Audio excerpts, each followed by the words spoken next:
Welcome to Body Work. Welcome back.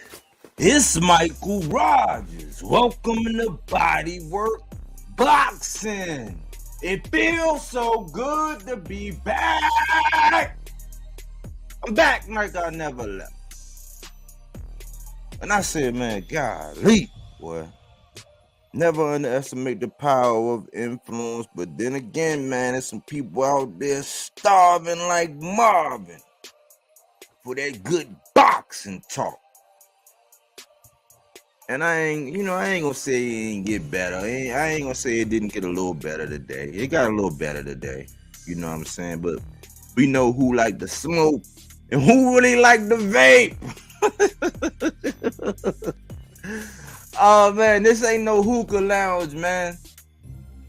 You know, I be, man, it's crazy, man, because when you a one-man band, man, a one-man army, outside of the kidneys, you know what I'm saying? Because I do feel I got a good core group, you know what I'm saying? I feel good, man. We have a good time. I think that I chat the channel, everybody get involved. I think that we are, overall, we're positive. We crack jokes, we do this, but we really, you know what I'm saying? We critical thinkers.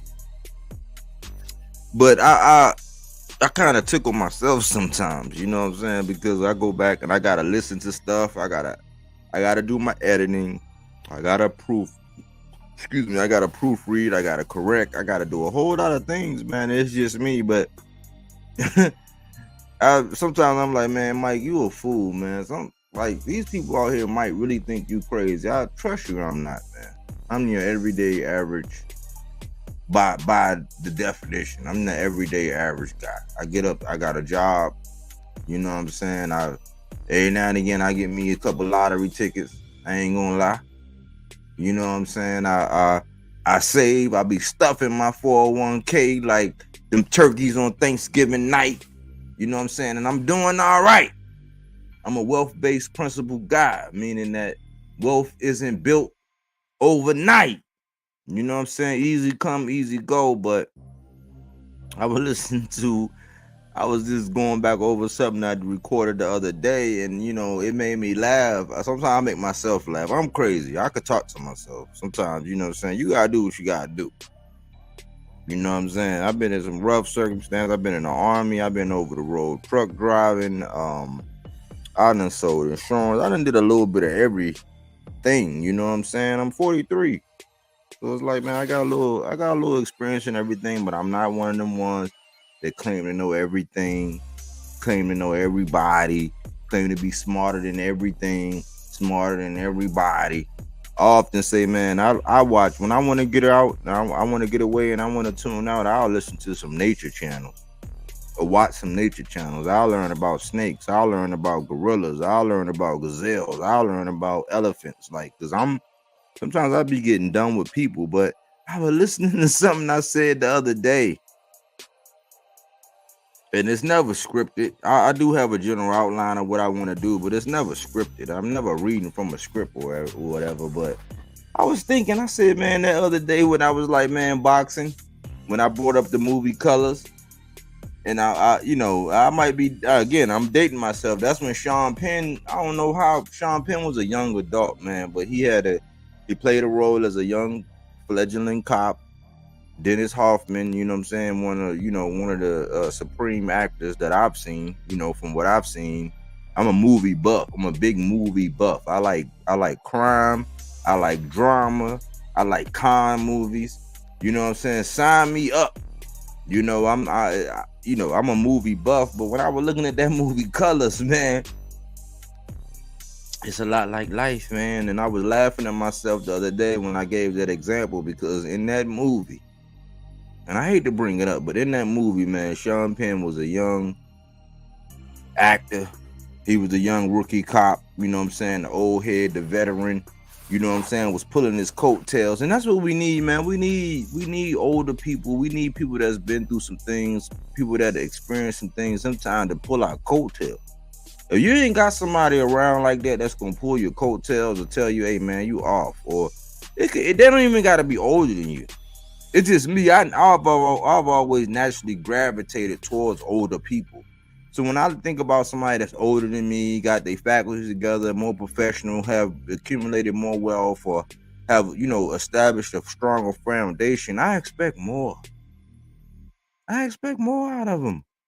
It's just natural. I just grew up like that because you know, if your father ain't in your life and then your mother's doing all she can do, and you know, you got to learn fast. You know, I left the house at 17, went straight to the Army, went straight into basic training.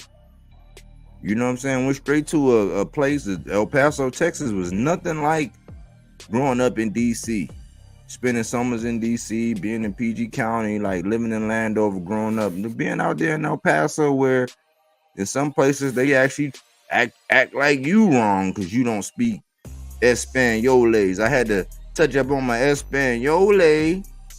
Well, that's just me, man. That's just getting to know body work. You know what I'm saying? I figure, man, I gotta kind of let people know where I stand and how I am, so that you don't think that I'm crazy. But that movie Colors, man, it was so profound. I've got a lot of things from Shawshank Redemption, my favorite movie, The Hurricane with Denzel Washington, about a boxer, Lazarus. You know, I got some insight from that. Like, I get a lot of insight from movies and old school movies. You know what I'm saying? Because now, it's just like boxing, man. New movies, good dramas, crime dramas, con movies, all of that stuff. The good ones, not when they just sprinkling the sauce and trying to get it out and, you know, make money and do all that. They're not rushing it. It's no agenda. It's hard to find, but that movie Colors be sticking out, man. I don't know why. I've been laughing, man. I was frying some wings earlier, man. Taking care of nursing my lady. My lady, salute to my lady, man. She hold me down, man. She keep me sane. I'm sitting there nursing her health, and she's under the weather, and I'm just like, dang, I gotta go to work tomorrow, but I gotta hold it down. I gotta do this. I gotta do that. I'm just like looking at remaining optimistic, keeping my mind on boxing, and I couldn't help but keep going back to that movie Colors, man. You know what I'm saying? And the example I gave was Sean Penn looked at Dustin Hoffman, and he's like, man, well, Sean Penn actually gave this parable because of the way Sean Penn was acting. He's a young rookie, you know what I'm saying? Just like in the Army, the young guy that's just head over heels or anything, man. Just the young gun-ho guy that just want to, even if you talking about firefighter, just want to run in the fire and just grab all the babies and save. And then, you know, the older guy got to tell him, hey, man, slow down, relax, let's think about this. But he gave an example. Dustin Hoffman gave Sean Penn an example, because Sean Penn was like, hey, man, he said the young bull said to the old bull, let's run down there in one of them bulls. And Dustin Hoffman was like, nah, let's walk down and come on. And that's my mentality. I was a young man when I seen it, but see, sometimes when you looking for something, you searching for something, you don't get it from where you should be getting it from naturally. I heard a boxing trainer talking about it earlier, and he said, you know, I was raised without a father. I didn't do this. I didn't have this. My mom didn't do this. And it's like, before he actually really blew, I was one of them guys that was telling him, hey, man, you should get your own channel. Like, oh, man, your perspectives are all tight. Your analysis of this, you know, I just like what you're saying. I was one of the biggest cheerleaders for him having his own channel. But once he kind of blew and got his own shit, his shit kind of changed. I ain't gonna lie. I can't. It's not in my DNA. But when you're a young man and you're looking for guidance, you don't have it, and you getting it, you kind of learning on the fly, and you sometimes maybe somebody might take you under their wing or tell you something or whatever, but you gotta be real on edge. You gotta walk circumspect. And I'm thinking about the relationship between Dustin Hoffman and Sean Penn, and he said, you know, let's walk down and come on. And that stuck with me. But in that same movie, that young guy Sean Penn that was full of adrenaline, he said, you know what, he got a broad They was, you know what I'm saying, they was doing it and doing it and doing it well, and he didn't know what was going on. He a young man sowing his royal oats and doing his thing, and he trying to make a living and trying to make his bones as a new police, and he was dealing with these Bloods and these Crips and all this stuff going on. So he might not have been aware of what he was going on. He was green. He was dealing with a bride who he really didn't know. He just knew that it was all fun when they got together. He had a warm and fuzzy when they were together. And then lo and behold, he was on the patrol, and he came up and he saw his girl on the whole patrol, and he was like, hold on, what's up? And she was looking, she had all her makeup on, she had her short skirt on, she had her halter top on, and she was on the strip, getting it lit. And she said, this is me, Pac-Man. The last couple days, man, I can't help but think, man, that's how I'm looking at boxing, man. Boxing is telling us in a loud, boisterous voice, this is me, body work. And I'm like, man, no, I was in love with you. Don't do me like that. Yes. Boxing is doing us like that. In regards to the fact, like, you was in love before you knew it was on the strip. You was in love before you knew all the politics. You was in love before you knew that, you know, there were higher powers that rule, that regulate, that reign supreme. For years and years, decades and decades, they've been doing their thing. We got Bill Haney following after the late great Don King, but guess what? It ain't the same thing. No, we cannot allow that. Like, no, in no shape, form, or fashion, other than the trash talk, are they compared. I do know one thing: when Don King used to do his thing, we used to get the big fights. Now, whether, you know, I think he paid some people and then it was some other things, you know what I'm saying? I don't know, but I know for the most part, man, he was paying his people. They might not have got as much as they could possibly have had, but the fights got the fans got the fights, and the boxers got paid. You know what I'm saying? At the end of the day, everybody got, I don't know what you filled in that blank with, but it could be laid or it could be played. But I mean, I'm sorry, it could be laid or it could be paid, but they ain't never get played. And I'm gonna make it short because I know it's a Sunday night, but I just want to talk about something, man. Normally I do go through the definition of gaslighting and all that, and I'll tell you what it is or whatever. I think I've been through that in the senses, you know, I'm relying on my core audience tonight, the people that really rock with me, the people that I care about, the people that just want to talk boxing, are genuine, that bring something to the table, that ain't, you know what I'm saying, out head hunting, ain't got something on their chest trying to come out here and just do something that they can't really do at home when they got to answer to their wife or their spouses, or whatever kind of simp level living they doing, or whatever kind of whatever. Like, you know what I'm saying? Like, I cater to my people, and I was like, dang, man, I got to talk about this because I heard something. I seen the interview the other day. I heard something earlier today, and I was watching because I went somewhere where I normally don't go, just to get, just to pull out what I needed, just to grab what I needed. I went and I heard and I listened, I waited and I watched. I was sitting and I was just thinking, and I was just, you know, I was like, because I'm a lifelong learner. You know what I'm saying? I learn everything from children. I learn everything from nature. I learn everything from business experiences. So many business experiences, class, education, continuing education, like all kind of things.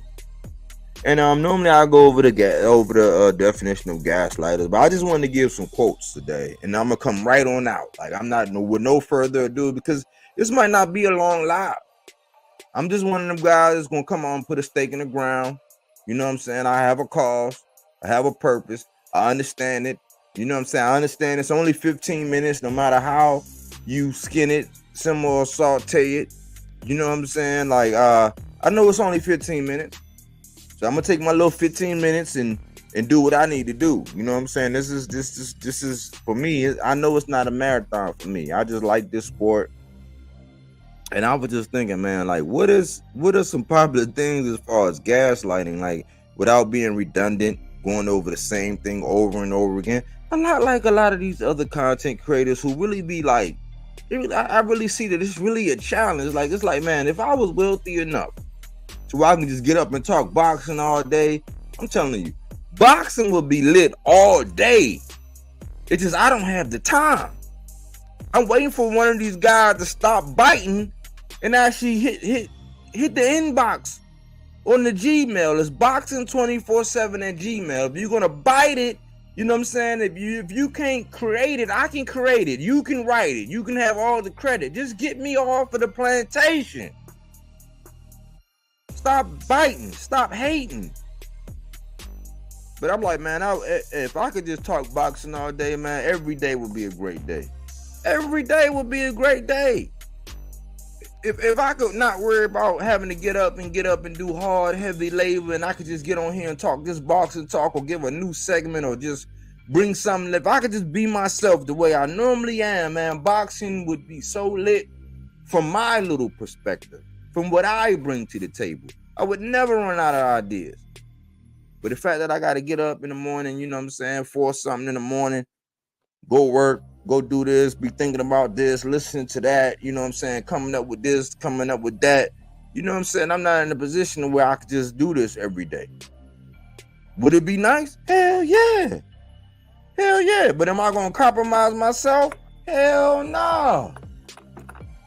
Am I going to sit on the couch? Hell no. Am I going to open up certain doors? Hell no.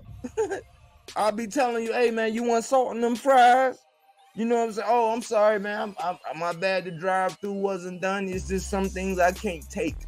There's some things that I've never had an experience of, but it's some things that I already know that I'm probably going to be allergic to. So ain't no need in looking over here. But I realized that, man, it's a group of us, man, out here that really just want to, you know, we on some positive stuff, some everyday people, some 9-to-5ers, some people that might even meet some entrepreneurs, but they missing something in the sport, man. And I'm like, man, they probably out here just like me, wandering around, listening to all these conversations, trying to get down. And every time they hear one of these shows, they leave the show with nothing in their pockets and they face with a frown. I'm like, how can you impact that, Mike? Well, I could tell them. I can go over some of these gaslighting quotes. So I done gave him the definition, I done gave him solutions, I done gave him tactics, I done told him some popular theories, I done told him a little bit of everything, but let's just go over some of these things that I've been coming across. Gaslighters confuse, they intimidate, and disempower people for the purpose of controlling other people and promoting the abuser's interest. You gotta understand, man, when you listen to something, man, it don't sound right, and you like, hold on, man, that don't sound right, that don't sit well, that don't make no logical sense. You're not crazy, bruh. You're not crazy, sis. You ain't crazy, cuz. You ain't crazy, man. They gaslighting you. A family member defending an abuser, being told you misunderstood a traumatic event you endured. And I hope some of this stuff help y'all in real life, because in boxing conversation, remember, I try to think about boxing as it relates to reality. I'm not one of these people that disconnect when I get online. Like, I'm not a whole nother person. I'm not bodywork boxing when I get online. I'm Michael Rogers on a bodywork boxing platform. You dig? Like, you can look me up. Some people be like, hey man, that's dangerous. If somebody really want to know, well, let them know. You know what I'm saying? I'm in Baltimore. My name is Michael Rogers. I do bodywork boxing. I do HVAC. You know, the company I work for. Whatever you need to know, you can know. Whatever you need to see, you can see. Just remember, If we don't meet online under this thing that we call online entertainment, we meet somewhere else. It is what it is. It is what it is. Being blamed for the abuse you experience. Something never happened to you and something never happened to you and you get blamed for it like it was your fault. Being criticized for seeking professional help. Like sometimes, man, I'm not one of them people. I don't have the God complex. I'm not the one to say, oh man, I'm 2010 and old and I ain't nobody ever, man. Shut that dumb ass shit up. Shut that down. You take losses every day. We all take losses every day. Every goddamn day we take some kind of single solitary loss. Even boxers, you can have a perfect performance, knock your guy out in the 6th round. Oh yeah, but you got hit in your eye. Oh yeah, that liver shot, that shit hurt. You kept your poker face on, but that shit hurt. We take losses. Let's stop trying to be perfect. When you think about it, man, we should not desire to see motherfuckers get hit in the head for a living, but we do. But we do. That's our commonality. We just want to see the best motherfuckers hit the other motherfuckers in the head for a living. That's all. That's all. It's always someone else's fault. This is the gaslighter's mantra. Yeah, it ain't my fault. That's your fault. You're being so dramatic. You're overreacting. Stop blowing it out of proportion. There's no love in your voice. Your tone is too harsh. That's what you heard, not what I said. No, what I said was gaslighting, man. I'm trying to help y'all, man, so that when you can have productive conversations in boxing, man. This shit is life information, man. So yeah, I'm applying it to boxing and my real channel shit. As long as I'm employed and I have to go check in, I already know how haters are. So I can't talk about the shit that I really be wanting to talk about. So I stick to boxing. Why? Because I love boxing, man. I love boxing, man. I like the fighters, man. I see potential. I know that it's a hard living, but boxing gets me excited, man. So this shit apply to boxing conversations, and I actually seeing it work. I'm seeing it work. Never underestimate the power of influence. Never let what you do have, your natural, inherent, universal given right. Most of us, when we're born and we come out the room, the first thing we do is as soon as they smack us on that, you give voice to something. But some of us ain't been giving voice to a lot of things, man. We've been letting a lot of things happen. A lot of things, go by and we say nothing until somebody else say something, and we bandwagon. They be like, oh yeah, man, I was thinking the same thing, and this. No, we gotta give voice. Silence is consent. If something ain't right, just say something. That's your natural inherent right to say something. If somebody ain't keeping it 100, if your brother, if your cousin, if your sister, if your auntie, if your mother, your brother, if they're not keeping it a buck, you should be able to be like, hey man, nah man, we can't do that, man. Like, nah man, that ain't right. This ain't right. That ain't right. I was one of them children, man, where my mother, she was a disciplinarian. So I wouldn't ask. I learned to deal without. Man, I would sit and starve. I'm talking about, and then not going through the army, going out in the field, just having to be out on my own, not having no safety net. Motherfucker learn how to go without. Motherfucker learn how to a motherfucker know the struggle. Motherfucker know how to say, motherfucker know how to endure some pain, some lack. You know what I'm saying? A drought. A lot of times, it wasn't until about 2013 when I really got this, when they said that a drought, like the purpose of a drought. A lot of people think that the purpose of a drought is bad. A lot of people think that when a drought happens, that, you know what I'm saying, like, oh man, it's a drought in the land. Like, even when you go back and you look into that word, like when you look at what happened, like people say, oh, it's feast or it's famine, and this and this and that. It's like, no, well, when it's famine, what does, like, because when it's feast, it's like nobody cares because it's plenty enough. It's more wine and meat and steak and, you know, everything that you can desire, fine oils and perfumes and, you know, linens, fine linens and cottons and all kind of sheer fabrics and all kind of great things, jewelry, adornments. It's all of that. But what's the beauty in a famine? What's the beauty in the famine, y'all? That's the mystery question. What's the beauty in a famine? Like what we doing right now in boxing talk? Like how it's a famine, how it's like, it ain't really going on. People trying to make it seem, and they doing this and they pushing this and this. But we already know, man, ain't nothing going on right now. Boxing streets ain't lit right now. But what's the beauty in a famine? I think it was around about 2012, 2011, 2013, somewhere around in them 3 years, probably when I actually learned the lesson. What happens in a famine, especially in a lake, when the tides aren't high, you wouldn't have a tide in the lake but an ocean, but when the water line dips low and it gets real low to the ground, like where you're seeing more surface area in the soil and the water is real low, what do we learn? Oh, we see all the garbage. Yeah, when it's a famine, it's like when somebody go broke.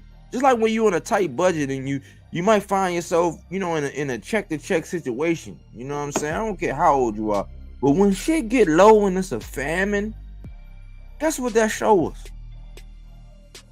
That show was really down there. When that lake get low and that water level recede real low, because when it's abundance and it's overflowing and there's milk and honey and it's all these things and all this stuff all around, it's like, man, we got more than enough ketchup. Oh, it's more than enough ranch. It's jewelry for everybody. Oh man, everybody can ride the go-kart. Everybody can get on the roller coaster. Like, everybody can have strong drink and nice meat. Like, oh yeah, when it's abundance, oh yeah. But when it's a famine, when it's a lack, when it ain't nothing going on, you really see what's inside of something. Just like a lake. When you look down, you see what the fuck is in the bottom of that lake. You see, damn, it's a lot of trash. Like, how the fuck was that in the lake? We've been drinking out of this lake and this shit been in here the whole time. Oh man, we needed to see that. You would have never saw it if it wasn't a famine. So now that boxing talk is getting low, now shit ain't going on. Now you starting to really see what people got in them. All the tricks, all the trickery, all the trash, all the gunk, all the mildew. All the shit that should have been cleaned out, but since it was in abundance, since it was fight every weekend, and you know, you could pick, choose, and refuse what you wanted to watch. Sometimes it's the zone and top rank going on, so you gotta pick. Oh no, I'm gonna catch these two over here. But now it ain't nothing going on. You really start seeing what's really going on. Somebody stop me when I'm lying. Stop me when I'm lying. That's my favorite saying. Stop me when I'm lying. That's what we in right now, y'all. That's what we in right now. We're in a state of time where boxing is actually telling us, like, you know, we're in a famine. It's lack. There are no fights. So now you really starting to see what people are about, what kind of agendas they pushing, what kind of bullshit they got in their system, what they on, what they gonna be on, what they got to stand by, how they gonna recreate, how they gonna pull themselves up by their bootstraps, how they gonna act when it start being abundance. Are they gonna show their true colors, or they gonna still be peacocking? Yeah, it's a time and a place for everything, man. And for those of us who gonna be rooted and grounded in the truth and what's right, you know what I'm saying, versus what's wrong, what's gonna be good for the sport, you know what I'm saying, what's gonna be bad or detrimental to the sport, we're gonna stand 10 toes. We're gonna stand 10 toes. Trust me. So I'm like, man, I gotta stay on it, man, but I gotta put something up. I gotta say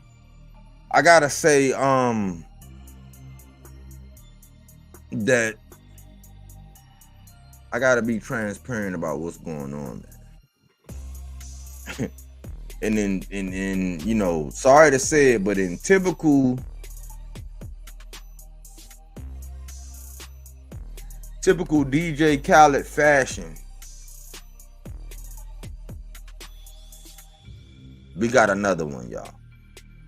Hold on one second.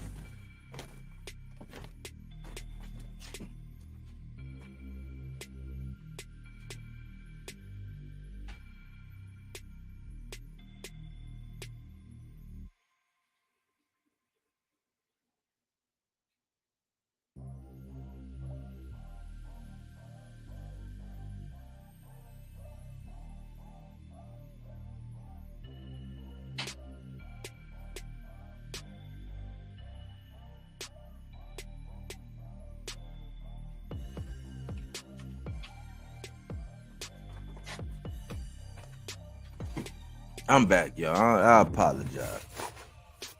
But in typical DJ Khaled fashion, man, we got another one, man. And I'm like, man, people were so relieved at the fact that they thought that we wasn't going to say nothing. We wasn't going to keep the stake in the ground. We wasn't going to stare in their ass. I hear a lot of people, man. A lot of people be trying to use flags. You know what I'm saying? People, the flags that people represent, the light skin, dark skin stuff, a lot of divisive tactics, man. It's not gonna work. Why? Because if our commonality as boxing fans is that we want the best, the elite, you know what I'm saying? We want the best competition to fight. We want the elite to rise to the cream of the crop, and then we really want to be able to see on a regular basis. On a regular basis. And I had almost tricked myself into thinking like, oh man, well, you can't have it all the time. It's like, no, like we need to set we don't need to lower our standards. We need to raise our standards to where, yeah, we should be seeing the best fight the best regularly. Yeah. Maybe we need to lower our expectations, but we don't. Again, I was telling y'all the other day, I was like, man, look, man, we don't lower our standards. If anything, we're gonna raise our standards. I mean, if you've been in any kind of relationship, if you've been through the ring, if you've been through any kind of relationships, marriage, divorce, you know what I'm saying, well, whatever, however you want to think it, poly, mono, however you want to look at it, if you've been through any amount of relationships, it's like, no, when you start lowering your standards, you know what I'm saying? I think that the curve or the longevity of whatever you get involved with, yeah, it might be fast and it might be frequent, but then you realize that, damn, more and more I lower my standards. It's like, yeah, I'm catching fishes in the net, but it's not lasting long. These are small fish. These are not big fish. But when you raise your standards, yeah, it might be every now and again that you catch a fish, but when you catch a fish, it lasts longer. And when you raise your standard where you would not accept anything less, but then you lower your expectation, it's like you don't expect as much, but you still have the standard of having something so high that way you're not disappointed. You have the posture of somebody that's waiting. It's a wealth-based mentality. But we all know that wealth, just like Rome, it wasn't built overnight. Like wealth takes time. It's accumulation. It's compound interest. It's like putting $5 a day away in an account. Like, it might sound silly because we piss away $5. It might sound silly to put $5 away every day, but when you look up after 15 years, you got a nice interest rate. Now we talking, but that was just $5 a day. That was just $5 a day. $35 a week. That's all it was. When we look at boxing, we're not willing to put the $5 away every day by keeping our eyes on the prize and the people that are actually catering to what we want as boxing fans, because we need the sport to continue to grow. We need longevity in the sport. We need to be looking at boxing with a wealth-based principle, not a get rich overnight. Like, oh man, if this happen tomorrow, it's like, well, that could be a mega fight tomorrow. But what if one of your guys wasn't ready tomorrow? But the pressure was on for him to sign that contract and get in the ring and perform, because you only get one shot. Do not miss your chance to blow. An opportunity knocks once in a lifetime. What if it's one of them kind of situations? What kind of fight you want to get? And that's how I look at boxing, man. I'm like, man, no, it's some young, hungry people. It's some people that take their job. Just like when I go out there and I do my thing in HVAC. I do my job as if whatever building I'm working on, whatever commercial building it is, I do my job as if I worked here and I you know, had to spend my time here as an employee, how would I want the person that's handling that to handle my building? If I lived in this building, how would I want that person to handle that? How would I want them to handle it when they came in their job? Because I live in this building. So when I go out, I be thinking, damn, if I work here, I want this. If I don't know the answer, if I can't figure it out, I'm calling, I'm getting backup, I'm getting resources, I'm figuring out the answer. I'm telling them, hey, look, man, we're going to get this fixed. We're going to get down to the bottom. I don't know. It's something I ain't never seen. You know, something I ain't never experienced. If it's a property where somebody actually lives in, I'm like, dang, man, if I had to sleep there at night, man, would not want to go without no heat? Would I not want to go without no AC? Well, if that's part of my living plans and my arrangements, no.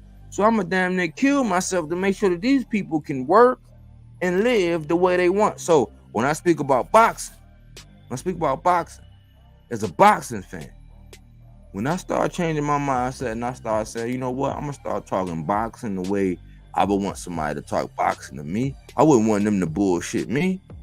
I wouldn't want them to just give me any old kind of, if they don't know, they don't know. People can't say I don't know no more. People got to have all the answers, and that's being pricked by the man, by the conqueror. Well, they got to have all the answers. Nobody on this fucking planet got all the answers. Nobody. Us collectively, we do. That's why you realize that when you start working with people, networking with people, talking to people, this person know that, this person know that, this person know this. And as a collective, we do better. When we double-minded and selfish and only think about ourselves, we don't get too far. We don't get too far. But when we buckle down, we cinch down and we say, you know what, man, like, I want more for this. Like me getting the fight of the lifetime on, you know, if you say, hey man, any fight I want, if I could just push a button, I got a genie in a lamp, I could push a button, I'm gonna have this fight next Saturday night, it's gonna be this and this and that.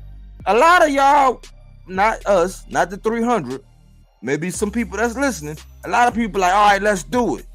Some of us will be like, hold on, man, who is that gonna be? All right, we want this person against that person. All right, okay, when the last time they fought? What weight class they fight in? Okay, who's their last opponent? Okay, cool. Is this a good style matchup? No. Okay, cool. We would ask questions, because if you said I could have any fight next week, I'm gonna make sure there's a fight that's gonna be a good one. Not just some shit so I can brag and be like, oh man, my guy beat your guy. What's the fun in that? What's the fun in that? And before I come out, I'll give you, it's a crude analogy, but it's something I learned, like, I think around that same time, 2011, 2012, 2013. Now, I heard an analogy of a pastor, a great pastor, and I'm not religious at all. This is an example. But I heard an example of a pastor. He was talking to his son, and the son was being promiscuous, and he was just running out there. He was just banging everything, like whatever he can, you know what I'm saying, whatever he can find. And the pastor took his son out. He had him dig a hole. He had him stick a pole in it. He said, now bang it around. Just bang it from side to side and all around. He's like, he just went crazy. Just banged them poles from side to side, all around. And blah, blah. You feel any better? He was like, man, I'm tired. You know what I'm saying? He's like, he looked at him and said, do you feel any better now? He's like, all right, let's dig another hole. Let's bang it all around. Do you feel any better now? He was like, man, what's the purpose? He was like, exactly, B. Exactly, B. What's the purpose? Just sticking your pole in the ground and banging it around. You can do that all the time. You can stick your pole and bang it around all the. In boxing, we can have all these matches where people could just get in there and bang all around this, and that. But like, is it benefiting us? Is it benefiting us? Is it benefiting us to see these MMA guys cross over, whatever? Is it benefiting the game? Did we get anything out of it? Yeah, temporary satisfaction when you just exerted all this energy and you did this, but what is it doing for the sport? Is it preserving the sport? No. It's like your personality where you won't just go out there and just give yourself to anybody. I mean, some of us is doing it. Some of us is doing it. Some of us is dropping it like it's hot. Some of us is doing something strange for a little piece of change. Not me, though. Not me. You know what I'm saying? I'm past that phase. You know what I'm saying? I'm very thankful. You know what I'm saying? I'm very thankful for all the experience I've had to have the great health that I have now. Not gonna lie to you. I'm taking that and applying it to the sport of boxing. I'm taking that and I'm applying it to the sport of boxing in real time. I wouldn't lie to you. You know what I'm saying? I really wouldn't.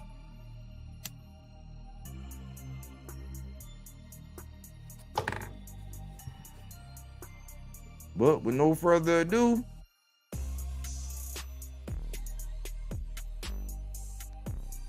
I'm here. You know what I'm saying? We got 81 comments in there. We got 81 comments, 25 people, and I love y'all, man. I love y'all for always supporting me, man. I love you. Ain't nothing like coming out, man, and seeing all them people out there, man. Just like, man, I ain't lying, man. I ain't lying, man. I got love for all of y'all, and not, in the kind of way that y'all know by now. If you rock with me, you already know. You already know. Coquee 27 light, yeah, man. We up there. T.O. maybe took some vacation in Honduras. Ghost was laughing. Teofimo on witness protection. We gonna get to that because I'm like, everybody keeps saying T.O. I'm like, man, y'all got more energy than T.O. You know what I'm saying? Where is he? You know what I'm saying? That's what I was trying to say. Rivera dad mentality is really small. He wants to be better than Puerto Rico instead of being the best in the world. Yeah, I was actually gonna pull out that interview that I seen that I interpreted. I'm like, I don't know.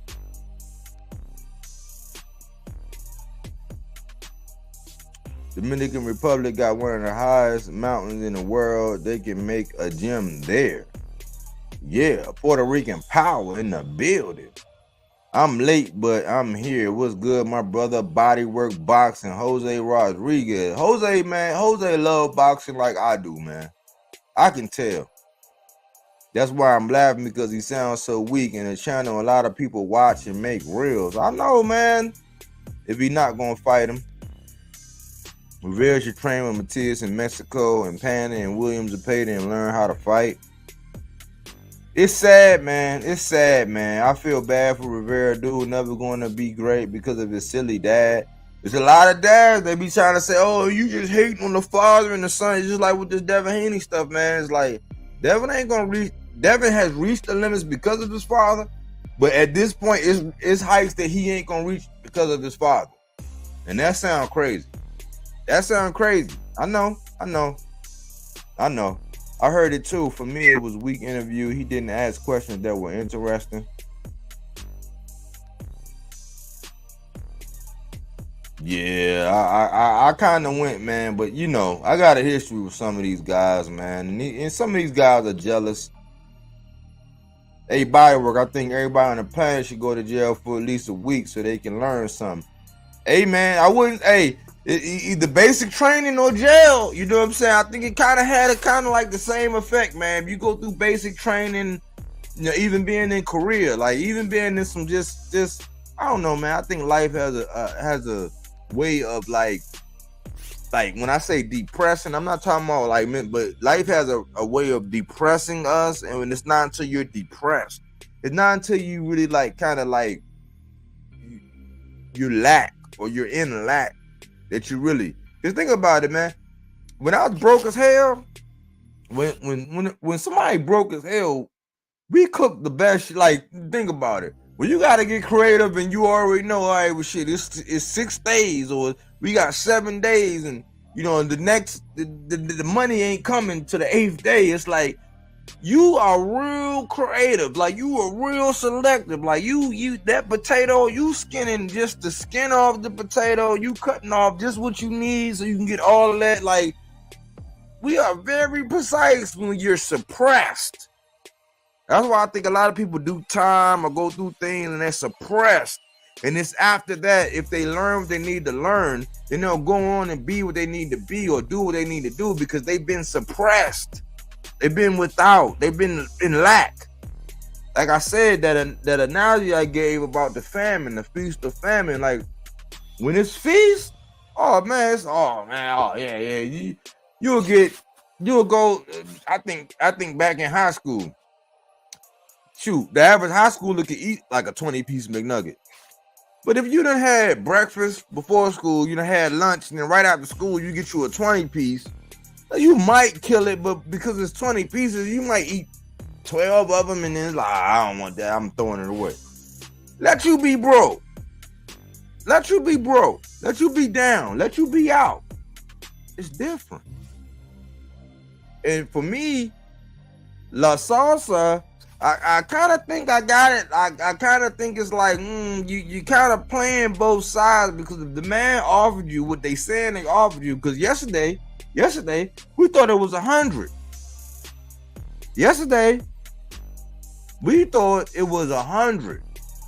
When reports are that you made 40. So that's 2.5 times. Got word today, seen some information today, that it was 150. But what does that do? That's almost,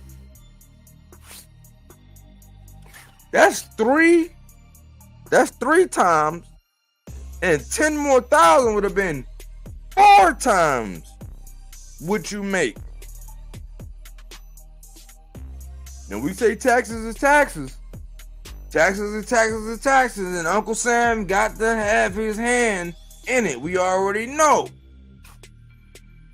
But that's looking funny in the light, La Salsa. And then that interview I seen with your dad, I think that thing was like 27 minutes. I was gonna bring it up and do a presentation on it tonight, but with the fact that the man was saying what he was saying and how he thought that they was pitting 2 Dominicans against each other and having to pick, and how Subriel know that he would beat Elvis more than Rivera because Rivera fights from the outside. I'm like, man, you got a lot of pride for somebody that popped hot, cuz. You got a lot of pride, because I lost a lot of respect for him when he popped hot.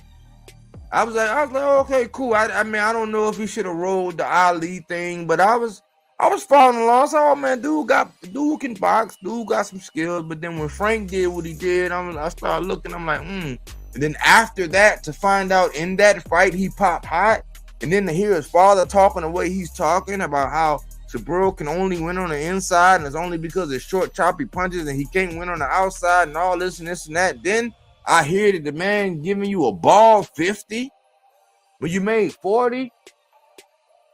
I ain't no genius. But if somebody offered me almost 4 times, let's just say three times, and 85% of what I made, oh yeah. If I was doing what I was doing, like what I'm doing right now, where I have to get on the roof, climb a ladder, do all this other crazy shit, like, man, deal with chemicals and, refrigerants and pressures, and, sometimes it might be a boiler, we dealing with fire, soot, your lungs, I gotta have mask in my pocket. If I was doing it for this, if somebody offered me 3,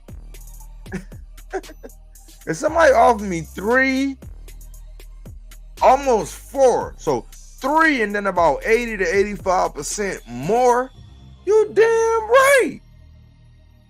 I'm there with a flashlight, a roll guard vest, a hard hat, in the lunch pail. Hey, I got my lunch. I'm ready to work.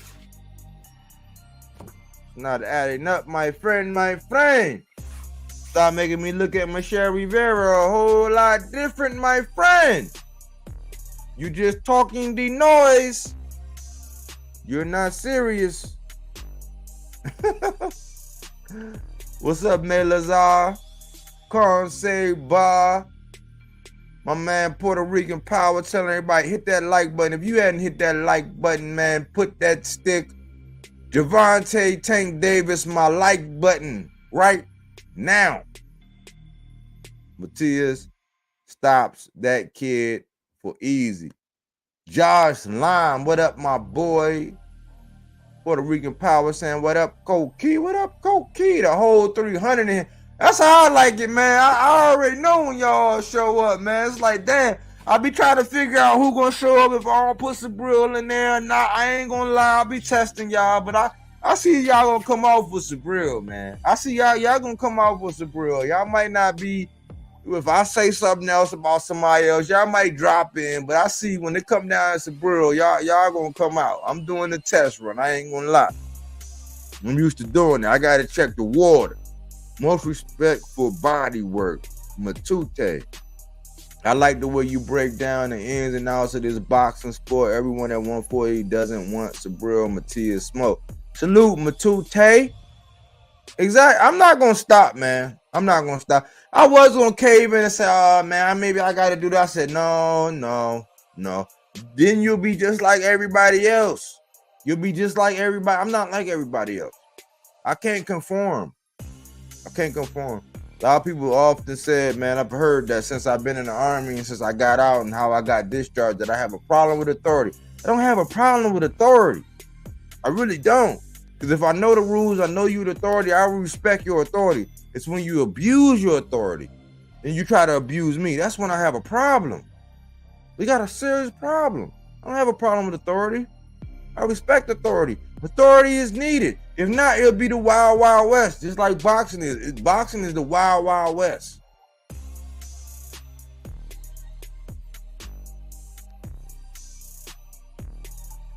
Yeah, man. We get along in here, man. We police each other up, man. We had a couple weirdos in here. You know what I'm saying? Puerto Rican Power, familiar. Salute. That's how I feel. We familiar, man. Puerto Rican Power. Thanks for coming back all the time, man. I like Russell too. Gary Antoine Russell is a good dude, man. That's my guy. Ooga, that's a fact. Russell talks shit on these Pro Haney YouTube channel, but if promoters' phones stay cold when it comes to Matias. I don't know, man. I don't know what's going on with that. I think, you know, that's another thing, man, as far as the PBC thing and what's going on with PBC and how they holding stuff back and we ain't having no releases and, you know, it's rough because they do put on the biggest fights. They made the big fights happen.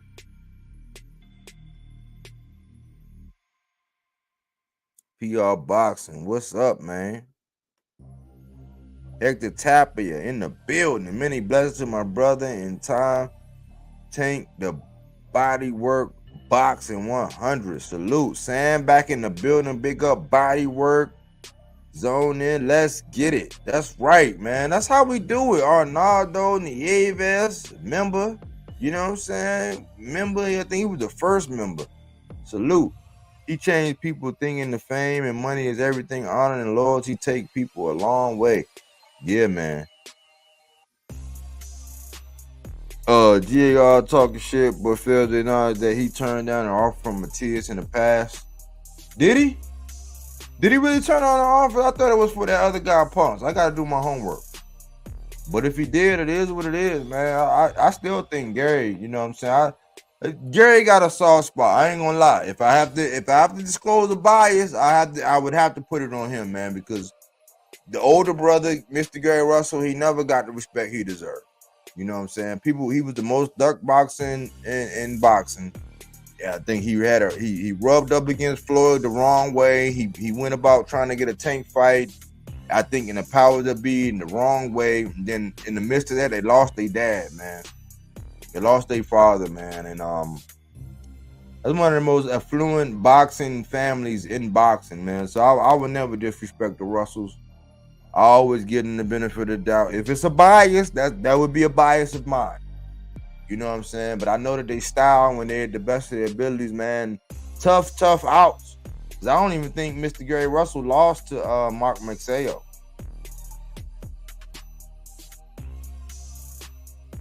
Another see.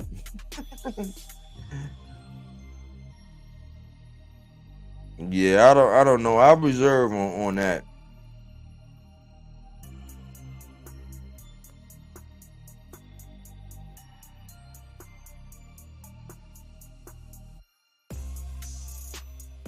Carlos Garcia, salute.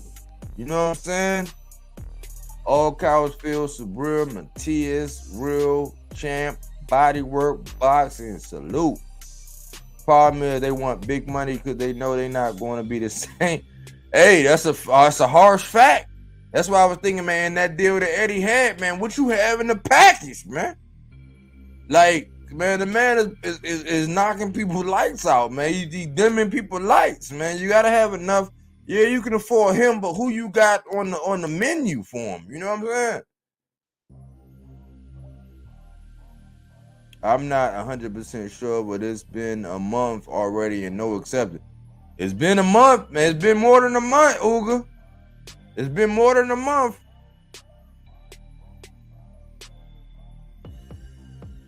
All Kyle Fields, Subriel Matias, real champ, BB, bodywork boxing, chicken, Puerto Rican Terminator. He is a Terminator. Salute, chat. Did Rodriguez turn it down? Rodriguez is a better fighter than Michel, but he too didn't want none of that smoke. That's crazy, man. In my opinion, in my opinion, that's crazy, man. Still no opponent for Subriel in June. I hope they send Tio an offer and accepts to shut his ass up.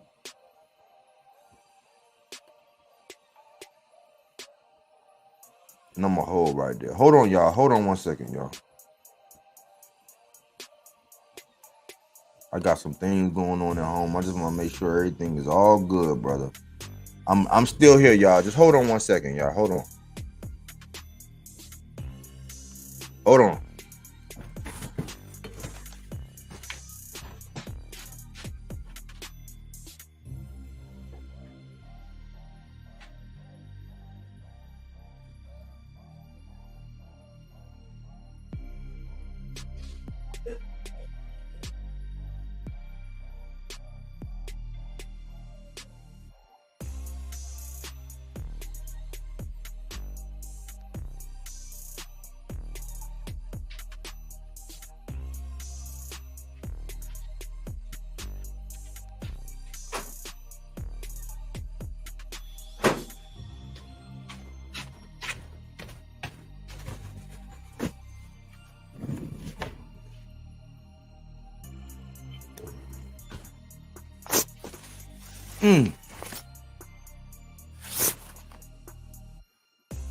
The Riveras want more than 100K as per Mill City interview.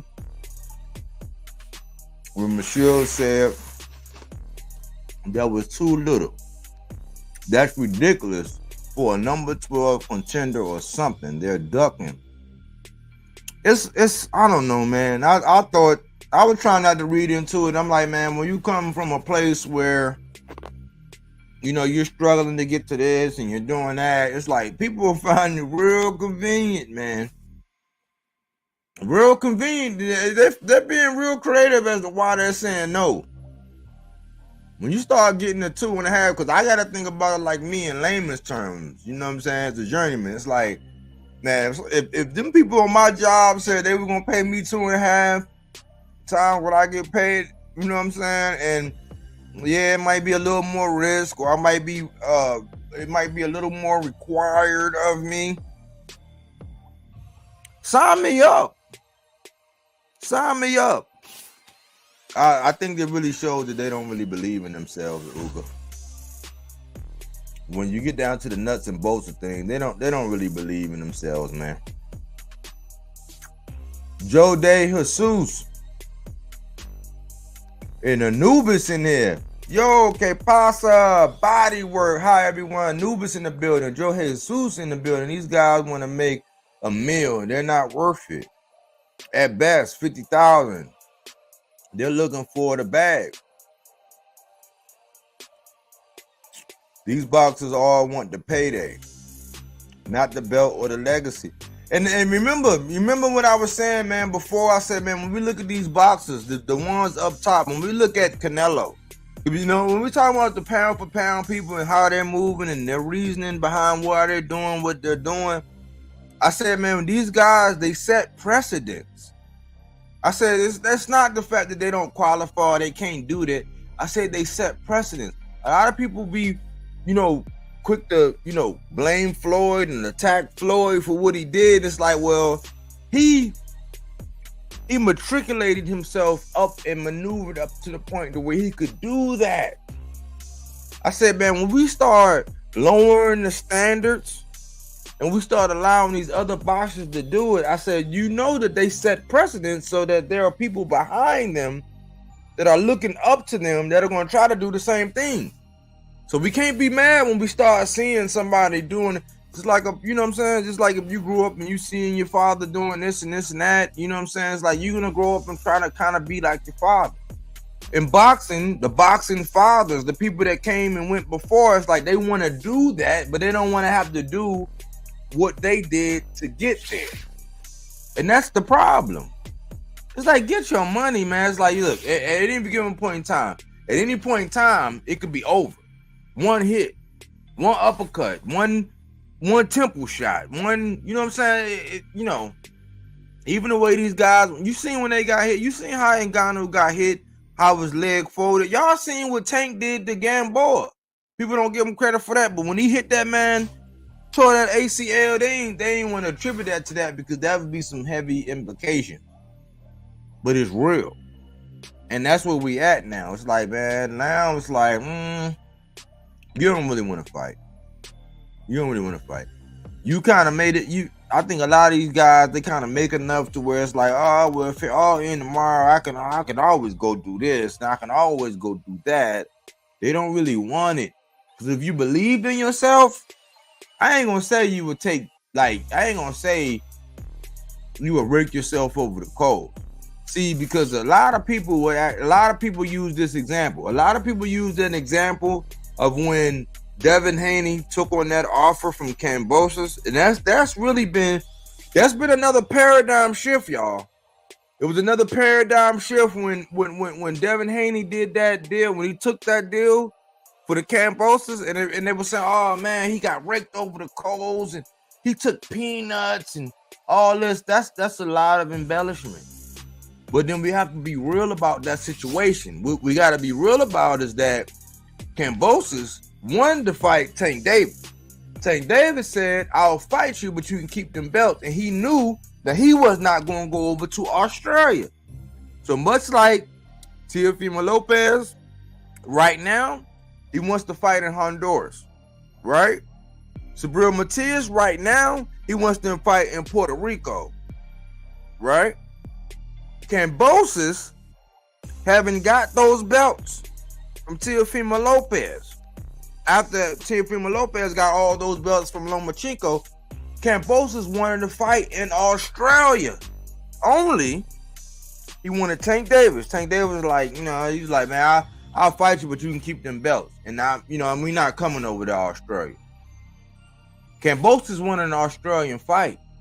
He wanted to go please his home. He wanted to do what Jeff Horn did, what Tim Tszyu is doing now. That's what he wanted.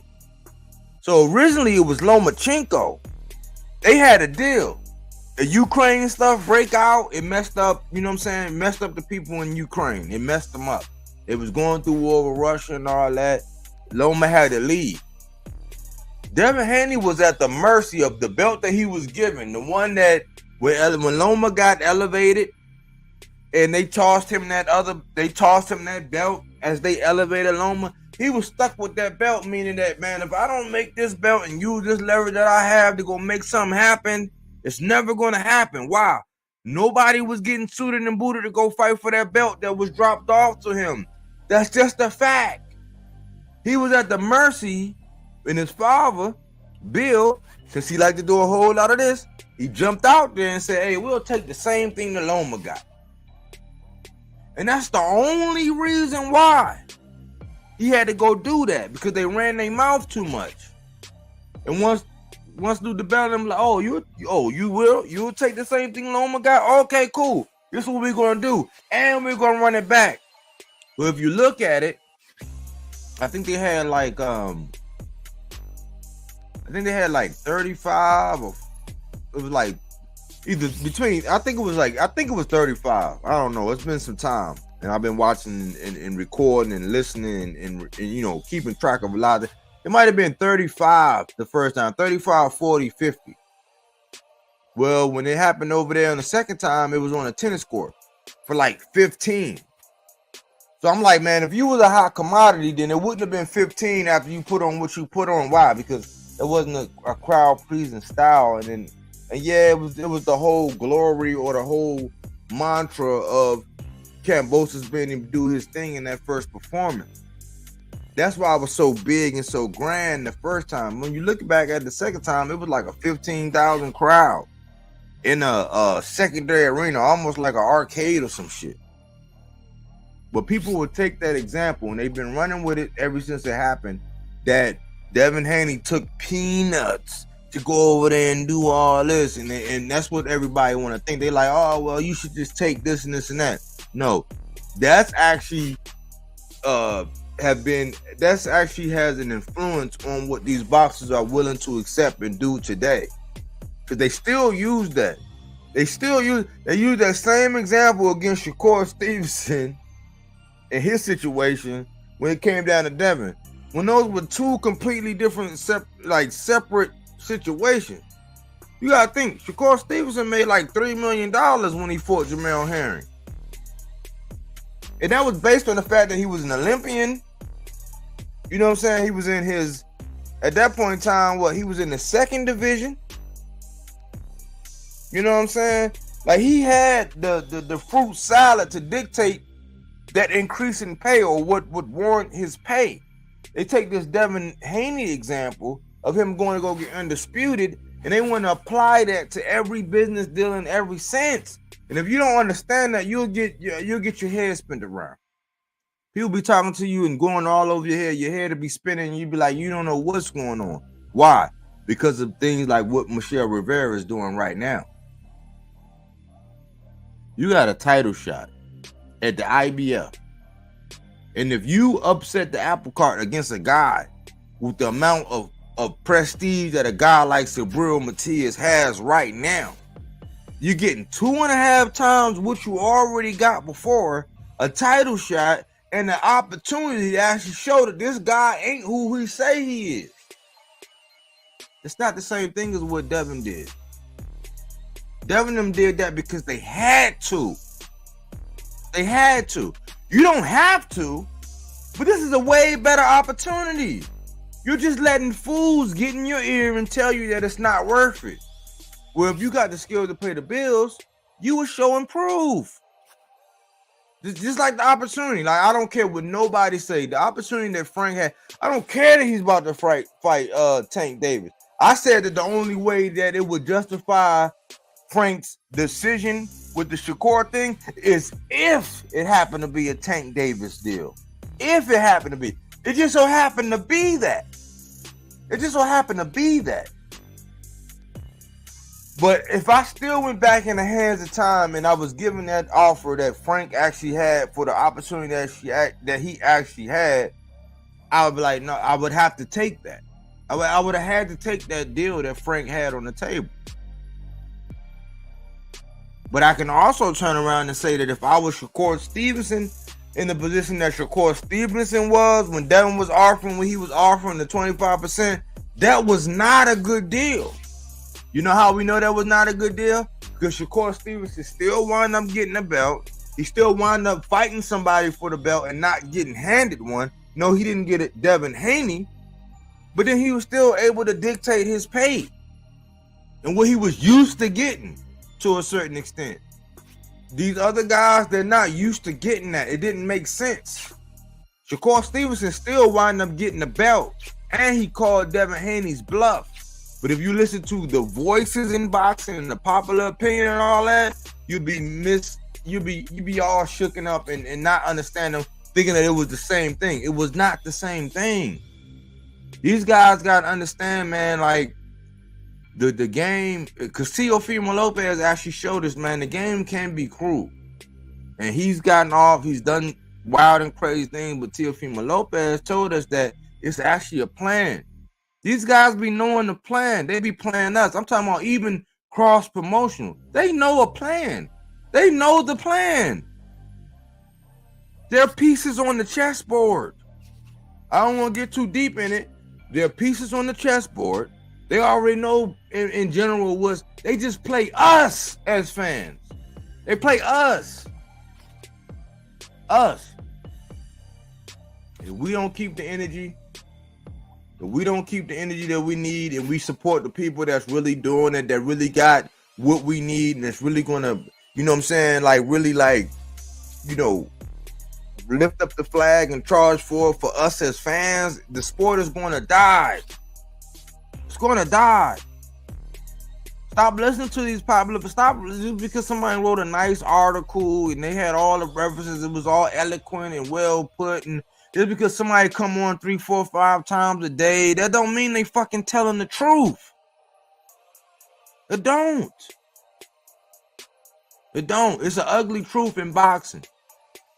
But when you have opportunities, and you have people that don't really want it. That's what's going on with Michel and his dad. They don't really want it.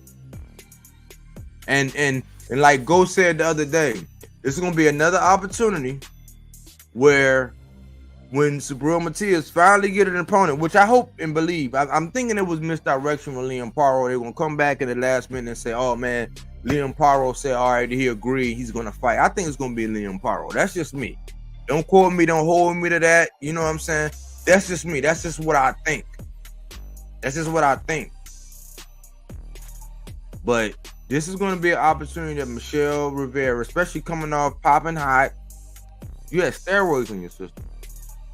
You fortunate to be even be boxing again. This is another opportunity where Michel Rivera, according to everything I said, got tricked out of his spot. If you got the skills to pay the bills, if you get down and dirty and ugly, you should have the skills, since you can box oh so well, and you can do everything that you say you can do oh so well. If it come down and it get down to the nitty gritty, you should be able to survive. The man shouldn't be able to take your life. If at all, he might be able to beat you, but he shouldn't be able to take your life if you got all those skills that you claim you have. But once again, remember, I said that Subriel Matias was La Biblioteca, the librarian, making everybody use their inside voices. I've since changed that. He's now the lie detector. Because now all this legacy shit, all this, oh, I'm in the mess hall, my chest hall, all box circles around. No, the lie detector test in Subriel Matias is showing that was a lie. A lie. A lie. A lie. A lie. The WBO is the B title for ESPN on Top Rank. Yeah, thanks, bro. You right. We always getting robbed. The fans, there's always some under the table. There's always some gum under the table, Sam, man. It's like, and I got tired of, I ain't gonna lie, man. I got tired of trying to befriend people and try to be nice and try to get down and try to reserve my thoughts. I just said, man, I'm just gonna be my fucking self. We getting robbed as fans, man. Ain't nobody out here saying, ain't nobody putting up the banner, ain't nobody keeping it a buck, ain't nobody really calling it. It's like, no, I'm not gonna go out of my way to make somebody look dumb or stupid or really like cinch home something that they're really doing that's real crazy, but I'm gonna speak on it. And we get hoes as fans. I bought so many pay-per-views last year. I'm like, why did I buy that? I bought a Canelo pay-per-view just to see Bam Rodriguez last year. And I don't support Canelo for what he's doing. He set precedents. He set precedence. That goes for Michel and all the other fighters. They scared. Subriel built different. All that stuff, he been true in life, so no boxer's going to put fear in him. And I think they know that. I think we keep saying that. They know that this guy is real. Like, the man been shot. He done did time. You know what I'm saying? There ain't no telling. Like, that's just what we know. You know what I'm saying? They can't tell you everything. I'm not going to tell you everything about me. People be like, oh, you too loose. It's like, I'll tell people what they... Yeah, I'm in Baltimore. Yeah, my name is Michael Rogers. Yeah. What I do HVAC. But I'm not going to tell you everything. We're not going to know everything. But from what we do know, he a soldier. He the real deal. You already know, man. Real recognize real, man. It don't take a whole lot of interpretation in this. You already know when somebody bought that life and when they ain't. We know that. Check all the current WBC champ and check all the current IBF champ. Who are the true champ? I've been saying that, Melazar. I've been saying, man, I had always had a respect for the IBF once I learned who it was. And when you go back and you look at who's had the IBF and how they reign, them have been the guys. Them have been the champions. Them, like, when you look back at it, when you really get to looking at who had that IBF, who held it, who went for it, who stood in line, who defended it, who did what, them been the IBF champions, them been the guys, man. I think a lot of people fell in love with the fact that WBC was the green belt and Floyd had the green belt, so they was infatuated with having the green belt. It's something special about that IBF, man. There's a little extra on that IBF. Because they don't play, man. The IBF, they kind of run it. I think they all had their little idiosyncrasies or whatever, their little flaws or whatever. But that IBF been pretty much straight down the middle, man. Like, hey, look, you already know it's going to be somebody that's been chomping at the bit. Why? Because they already know weight got to be a factor. Weight got to be, so they already know when they get in line, hey, man, I'm going to be on my weight. That's the least of my worries. I already know. I don't have no shot. If I can't make that weight and I'm not staying within the confines, that's most of the battle right there. Stand on weight or being willing to stand in the line to be able to, because look at what hit you. I understand his choice. He said, hey, man, I already said before Subriel Matias even got the belt, I was going, I didn't want to do the IBF thing because it's not for me and this. I understand that, but just think about how many people that weeds out. If I put out an application, I said I got a job, I'm hiring 5 people, but the thing is, you got to get up at 4:15 in the morning. Minute somebody see 4:15 in the morning, they're going to be, oh, I'm out. I can't do it. That's what the IBF do. It's a separator. It'll separate the men from the boys. The weak from the strong. Who really want it? Who really want it? The fact that I got to weigh in, and then when I weigh in, I can't be more than 10 pounds after that. That's going to dictate how you walk around in your everyday life. That means in your everyday life, you got to be disciplined. That means that you got to have a governor. That means that, in my everyday life, I got to check and balance this on my everyday life. I got to kind of be disciplined on my everyday life. It keeps the boundary. People don't want that. They want all the benefits of being the best guy. They want all the benefits of being say, yeah, I knocked him out. Yeah, I put hands on him. But they don't want to have to go through what they went through or need to go through to be that. That's just what it is, man. You're not going to get this everywhere, man. Like, nobody's going to tell you this. Nobody's going to harp on this. Because why? Because it's going to turn a lot of people off. I'm just at a point where I don't give a fuck no more. I'm just going to talk boxing the way it need to be talked about, man. And us as fans, we deserve more. We need to have our fighters. We need to hold our fighters to more accountability. Why? Because we're spending this money on them. We're spending the time. We're promoting them. We're talking about them. You know what I'm saying? We deserve it. IBF don't bend for nobody. Exactly. If the champ doesn't defend it, IBF take it away. The only one being Canalito.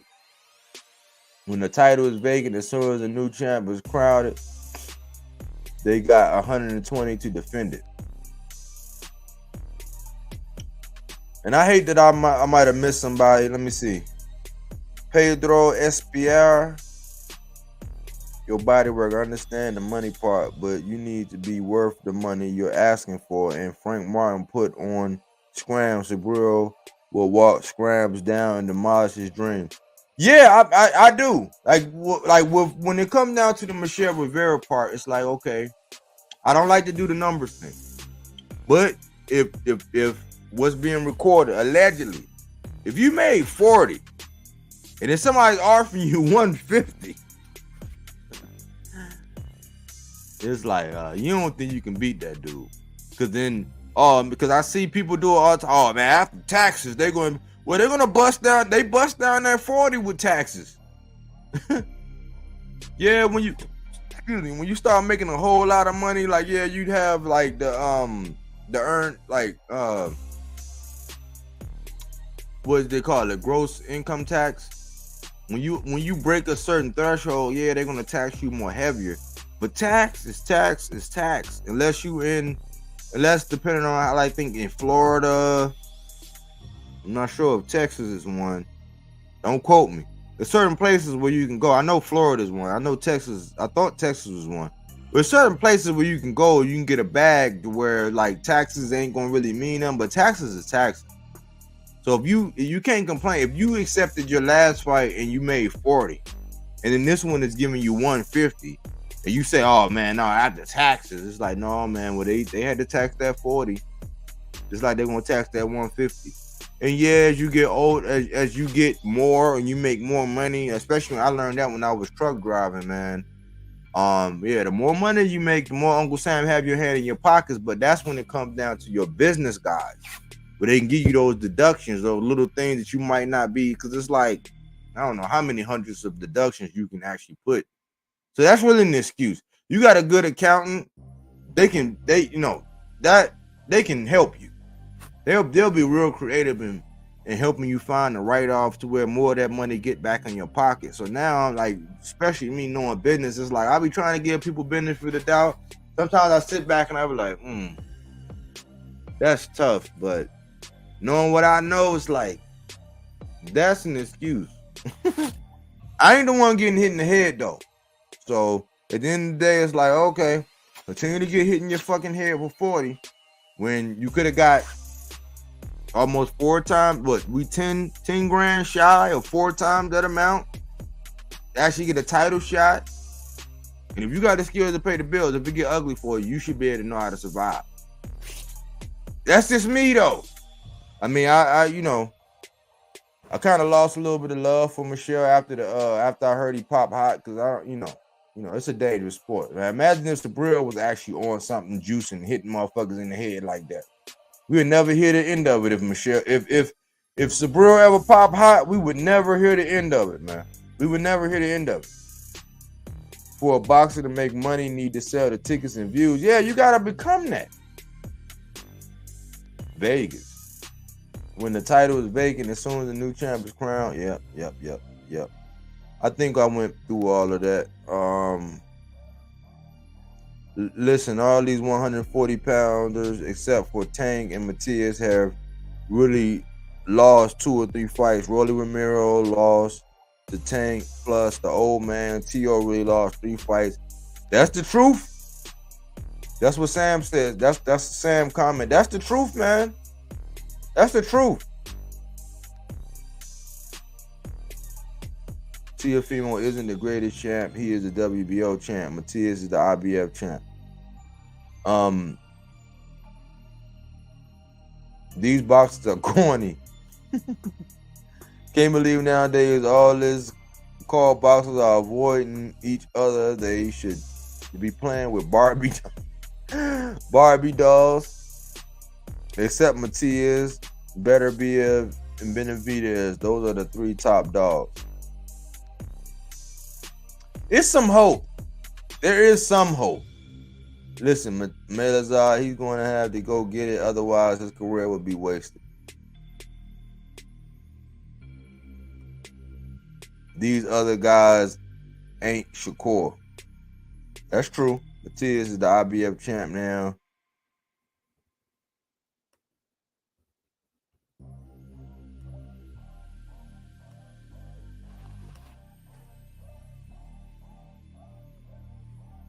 I'm gonna give everybody an opportunity, man.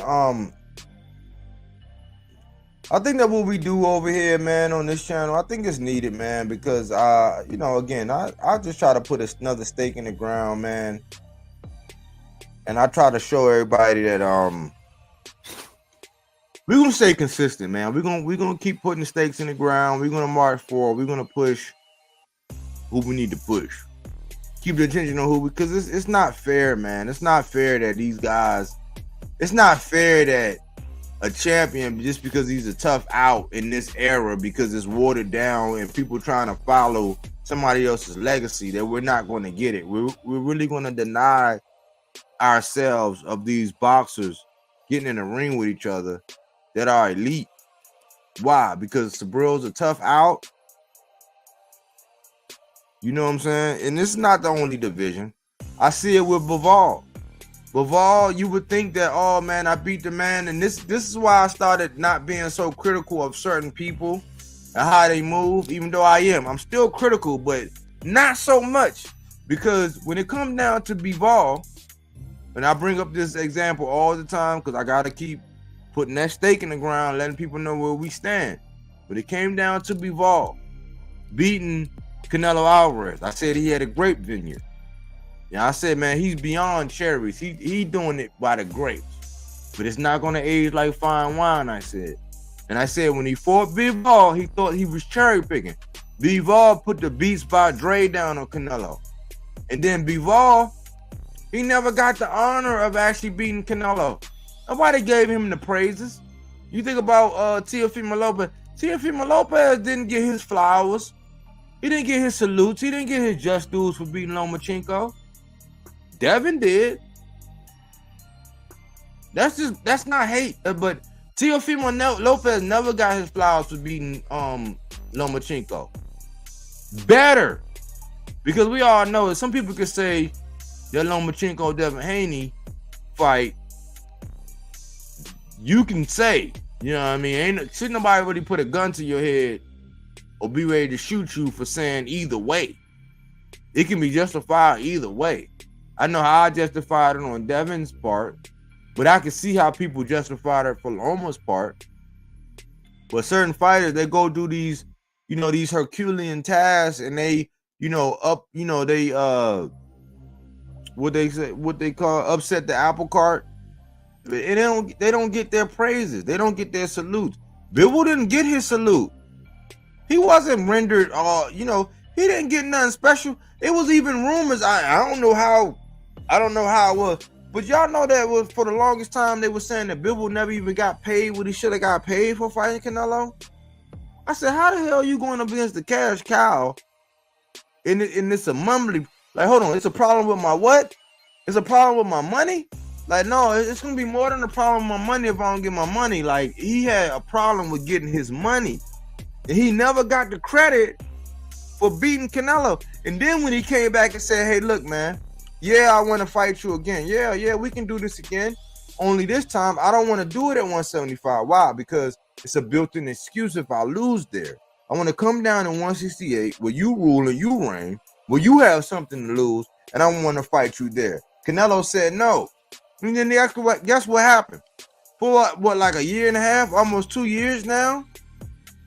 They wouldn't even let people in Russia or people with that background fight.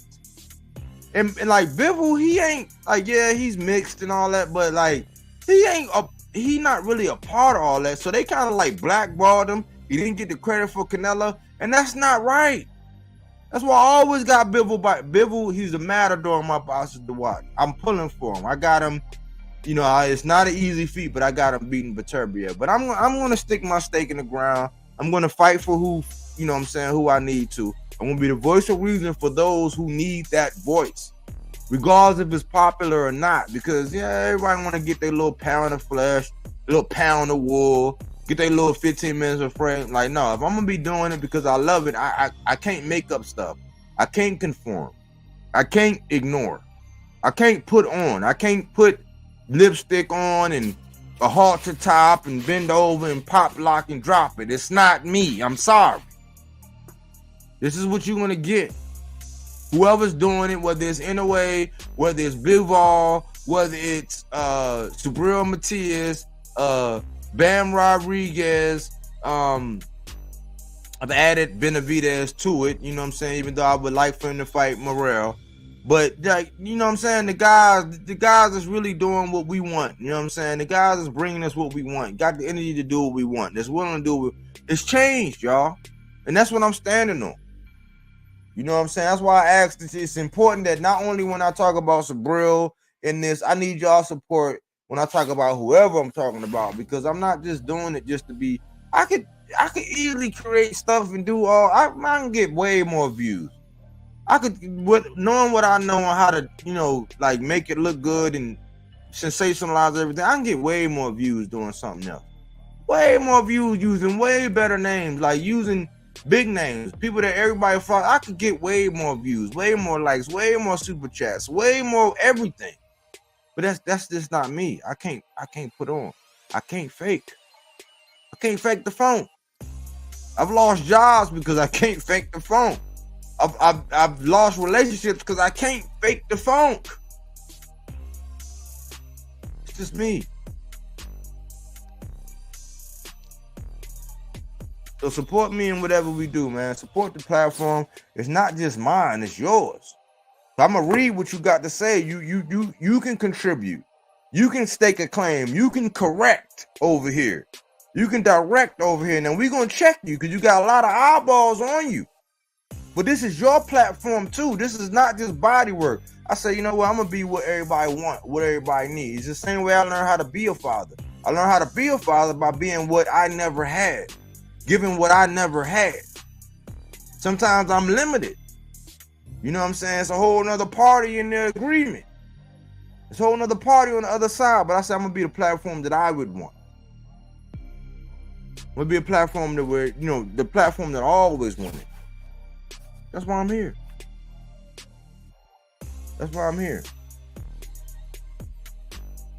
Aaron Jones, salute. Yo. What's going on, Aaron Jones? Puerto Rican Power 100. Berlanga better stay away from Morrell. Hey, he better. Boy, if he want, I don't know how you want a Canelo fight, but then you ain't it funny? Ain't it funny? We got a whole bunch of people that's willing to condone a Berlanga and the Canelo, but then we telling him he better stay away from Morrell. That's an indictment in itself. Cause we know what will happen to Berlanga if he got in there with Morrell. I mean, we can assume what happened when he get in there with Canelo, but who would he get done dirty? Who would do him more dirty? Morrell or Canelo? Let that be the answer in the state of boxing today. Let that be the answer.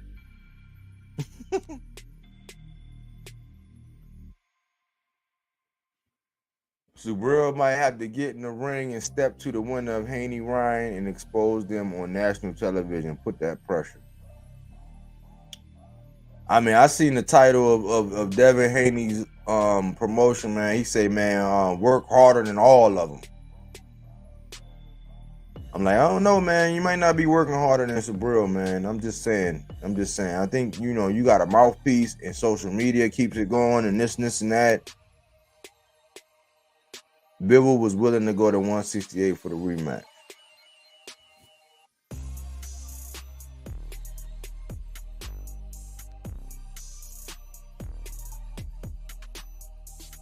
Yeah, if he gets serious and he buckled down and he moved right, I mean, I don't think he should stay away from that Canelo fight, because if Canelo go in there and spill him like a can of beans, he's gonna be over. You keep me motivated with these videos for real. That's what I'm here for, man. Like, it's crazy, man. In everything I do, whether it was in everything I do, man. I was doing the same thing when I was all in the football thing, doing it for the Eagles. Came over here to I'm just me, man. I'm glad. If it's just one person, man, that's motivated and just know that they're not crazy. You're not crazy, man. We're not crazy out here, man. We all want something that, you know, sometimes we can't have, but we still gotta push for it. We still gotta push for it, man.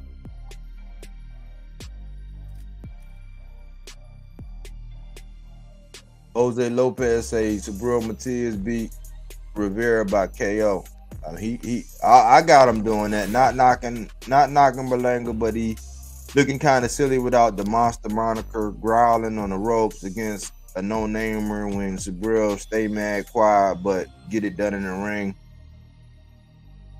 I mean, I was kind of happy for Berlanga that he pulled that off, because I know the pressures, man. Ain't no telling what that man might be doing. If he wouldn't have got that victory, man, he might have been out on the strip doing something strange for a little piece of change. I ain't gonna even lie to you. My man said Shakur worth more than $7 million.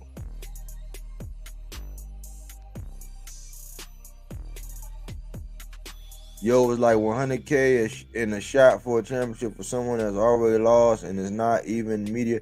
But somebody that lost coming off of PEDs, and now I'm hearing that it's not just 100 Anubis, it's a ball 50, cuz. It's like, what do y'all want? That's why I say, man, boxing is dying, man. If we don't give voice to it, if we don't speak our mind about it, boxing is dying, bro. It's dying. We can speak positive affirmations, but the fact of the matter is promoters are learning more of the game. Fighters are being a little bit more gullible, and then fighters are being a little bit too more greedy. They pocket watching everybody else. Everybody thinks that they should get whatever when people done put in the time, the work, the energy, the effort, and all that. And then you gotta understand, you gotta have a crowd or fan-pleasing style to actually get that kind of money.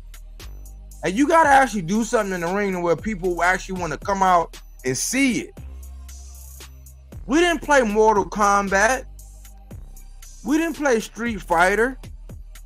We didn't do all that just to be able to say, oh man, by the end of the game we did it. Like, no, when we got in the game, we were trying to do damage. We were trying to bring the combination. We were trying to be exciting. We wasn't just like, oh man, I'm gonna stay in the corner and use this cheat code and just beat everybody, you know what I'm saying, until I just go all around. I was like, that ain't no honor in that. Ain't no honor in that. We was taking on all comers. When we played football, man, when we was coming up against a team and we knew they ain't had their best running back, we're like, damn, we ain't get to go up against them when they had that. Even in the NFL, man, when they don't have somebody like, man, we might have lucked out because they didn't have Saquon Barkley. But like, dang, man, we wanted to play with them when they was at their best. Like, we wanted to play them with all they, you know what I'm saying, with everything. So we can say, all right, we beat the best version. Boxing ain't like that no more. Boxing ain't like that no more. I see it even in my trade, man. People they want to come in and get their 8 and skate. I call it getting your 8 and skate. I don't try to get my 8 and skate. Why? If I don't have nothing to do when I'm at work, like sometimes it's cool, like, because when you've been doing a whole lot of stuff, you know, like, and you've been worn out, it get a little bad. It's like, man, dang, man, I wish I had like an easier one to, you know what I'm saying? But at the same time, it's like, when you don't have as much to do at work, you know what I'm saying, it make the day go by longer. But a lot of people just want to get their 8 and skate. They want to be able to say, all right, I checked in, I was on time at this time, and by the end of the day, you know, I clocked out at the right time, I was present and accountable the whole time, but in the whole course of a day, they don't really do no fucking work. That's what boxers are doing. They want all the moniker, like, yeah, I'm in the mess hall, my chest out, I'll knock you to... But they don't really want to do what it takes. They want to be able to be known, like, I'll do this, I'll run down, but they don't really want to do it. Hate to be the bearer of bad news, you know what I'm saying? But it is what it is, man. I'm that guy that's gonna tell you, man, hey, you got a booger in your nose. Go like this. You know what I'm saying? Hey, man, you got toilet paper on the bottom. Hey, man, hey, man, look, you got something. What's that on your beard? Like, what's, you know, that's me. And boxing is like, this is me, Pac-Man. Shows that boxing is out on the strip. Doing something strange for a little piece of change. You know what I'm saying? Hey.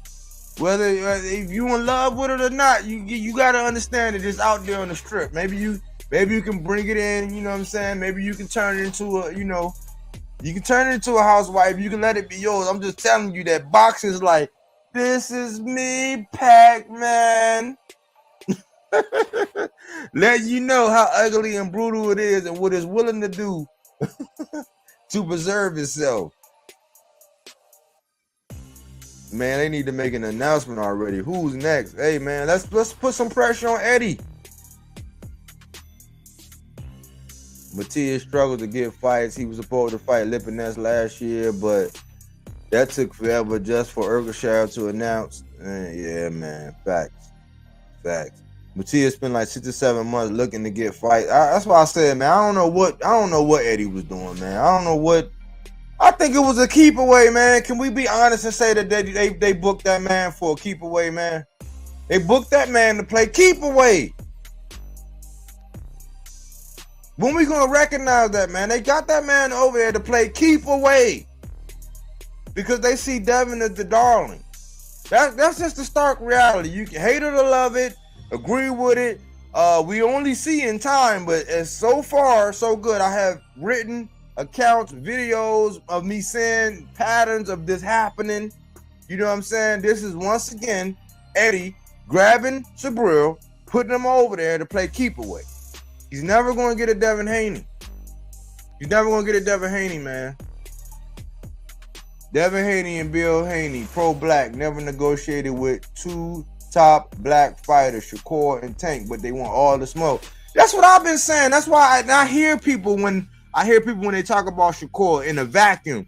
If you talk about Shakur in the vacuum, they'll still say, "Oh man, I just based on Shakur's experience," and they'll always bring up Devlin Haney. It's people that are in love with Devlin Haney. They're in love with Bill Haney.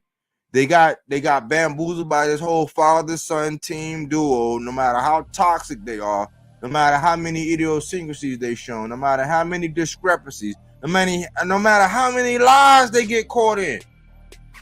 Lies. They lied on Mikey Garcia. They lied on Robert Easter. They lied on Gary Russell. They lied on Tank. They lied on T.O. They lied on Loma. They didn't fight Fortuna because of a shoulder injury, when Fortuna was somebody. Man, we on to them, man. We on to them, man. Eddie hasn't really said much. He asked for Teofimo, but you can't force Teofimo to fight. But remember Koki? Then Legacy. But remember Koki? Remember when I was saying, hey, isn't it ironic that Eddie over here in the zone is saying that Teofimo Lopez over there on Top Rank will actually put a smile on his face with a fight? But then you offer this man Subriel Matias a 5-fight deal, and not 1, not 2, not 3, not 4, not 5. Not one of them times was guaranteed to be a Devlin Haney. And he's on the label.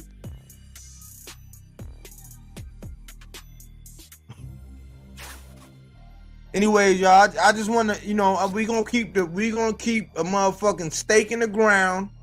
We're gonna keep a foot on the neck. And in DJ Khaled fashion. And another one. Yeah, man, hey Subriel, man. Hey Subriel, I think I need a cool meal, Subriel. You know what I'm saying? I know I ain't worth shit. I know I just popped up hot on the PEDs. I know Frank Martin just dropped me. You know what I'm saying? I know I came back against an unhealthy Lipinets, somebody other than that, but I need a meal. I need a meal, Subriel, man. You know what I'm saying? I mean, I got insurance, man. I mean, I don't want to be walking around in a neck brace, man. I just need a little bit more, man. Just un poquito, just a little bit more, un poquito, a little bit more, man. Just give me a little bit more, man. Just a smidge, Subriel, man. I mean, I would do it, man. You know, I could box better than you, man. You know, you can't see me. I'm on the outside, man. I stay on the outside, man. I mean, you can't box, man. Look, listen, my daddy say all you can do is fight on the inside, man. I think, but yeah, man. Even though I know all you can do is fight on the inside, man. I know you throw them short, hard, choppy punches, man. I know that you're unconventional. I know you a throwback fighter, man. You're not a throwback fighter to me, man. I remember, man. I'm Michel Rivera Ali, man. Like, remember, man. I got my whole image from Ali, man. I'm a sting like a butterfly, man. You know, I'm a move like a butterfly. I'm a sting like a bee, man. But listen, man, that's not enough, man. I know I made 40 grand in my last fight. I know I need 40 grand in my last fight. But man, listen, man, I need $1 million in this one for you, Subriel, man. Even though you can't fight from the outside, man. I know you ain't gonna be able to cut off the ring with me, man. But I just feel this. Me and my dad, man. I think that we really need like $1 million, man. I think we really need like a whole million, man. I think because listen, man. This clinic I'm gonna put on you, man. Yeah, man. Like forget Frank, man. Frank, that's old news, man. Like no, man. I didn't have nothing. No, I didn't put it in my ass, man. I put it in my arm, man. But that's neither here nor there, man. But still, though, man, you can't see me, man. I'm on the outside, man. I need $1 million. Give me a meal ticket, Subriel. Why? Because I know you can't find nobody. Yeah, that's the real deal. You can't find nobody to fight you, man. They too scared, man. But I'll get in there if you just give me $1 million, man. Just give me $1 million, man. And another one. Another one bites the dust.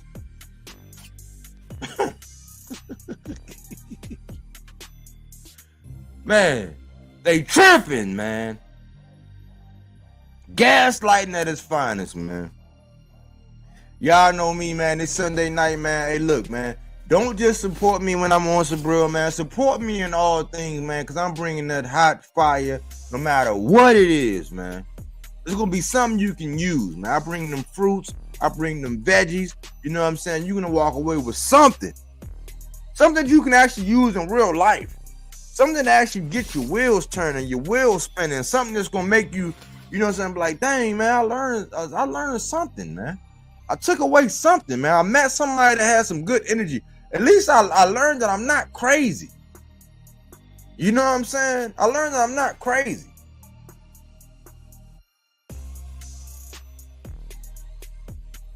Every time I subscribe to your channel, next time I check, I'm not a member. Are you blocking me? Really? Don't tell me I gotta take away all the wrenches, man. Is somebody in here blocking somebody, man?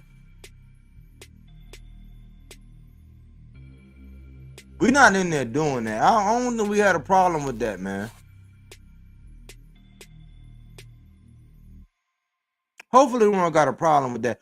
I think I had a problem with that a long time ago. Like when I first started going live and I stopped going live because I said, man, and the numbers, something ain't right with the numbers. I hope we don't got a problem with somebody I done gave a wrench to. I might have to take them all away. And then give them back. But Ronald, I don't know, man. I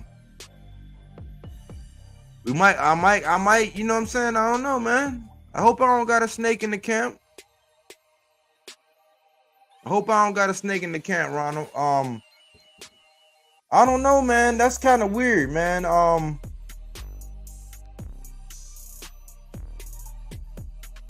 Are you subscribed now? This happened before, man. I think I had some haters in the camp before. I think I got infiltrated like about a year and a half ago. I think I got infiltrated. That's why I stopped doing the whole wrench thing, man. Because it's like I don't got time to be checking behind who doing what and blocking people and doing whatever, man. I don't think we got the energy. You know what I'm saying? I might have somebody that's under the, I might have somebody in disguise in here. I don't got the time to be able to check it out, man. I just say that it ain't me, bro. It ain't me. And you look, I told you look.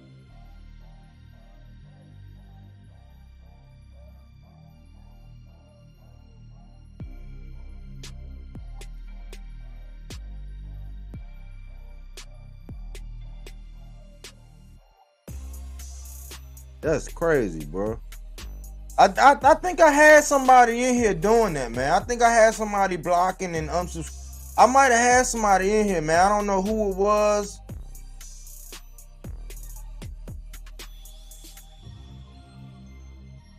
My bad, Ronald, man. It ain't me, Ronald.